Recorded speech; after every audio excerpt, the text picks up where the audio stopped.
حضرت عائشہ رضی اللہ تعالیٰ عنہ فرماتی ہے کہ نبی صلی اللہ علیہ وسلم کے پاس کسی فوت شدہ شخص کی برائی بیان کی جاتی تو آپ نے فرمایا. حضرت عائشہ رضی اللہ تعالیٰ عنہ فرماتی ہے کہ نبی صلی اللہ علیہ وسلم کے پاس کسی فوت شدہ شخص کی برائی بیان کی گئی تو آپ نے فرمایا اپنے فوت شدگان کا ذکر خیر ہی کیا کرو. سنن نسائی حدیث نمبر 1937. حضرت عائشہ رضی اللہ تعالیٰ عنہ سے منقول ہے رسول اللہ صلی اللہ علیہ وسلم نے فرمایا مردوں کو برا نہ کہو کیونکہ وہ اپنے اعمال کی جزا و سزا کی طرف پہنچ چکے ہیں.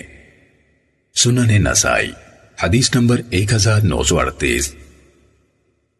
حضرت انس بن مالک رضی اللہ تعالیٰ عنہ سے روایت ہے رسول اللہ صلی اللہ علیہ وسلم نے فرمایا میت کے ساتھ 3 چیزیں قبر کی طرف جاتی ہیں، اس کے رشتہ دار، اس کا مال اور اس کا عمل.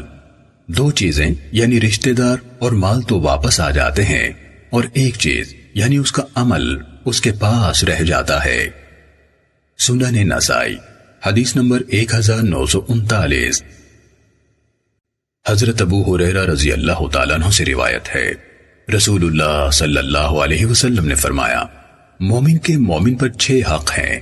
جب وہ بیمار ہو جائے تو اس کی بیمار پرسی کرے، جب وہ فوت ہو جائے تو اس کے کفن دفن اور جنازے میں شریک ہو، جب وہ دعوت دے تو قبول کرے، جب وہ اسے ملے تو سلام کہے، جب اسے چھینک آئے تو اسے دعا دے اور اس کی خیر خواہی کرے جب وہ غائب ہو یا موجود.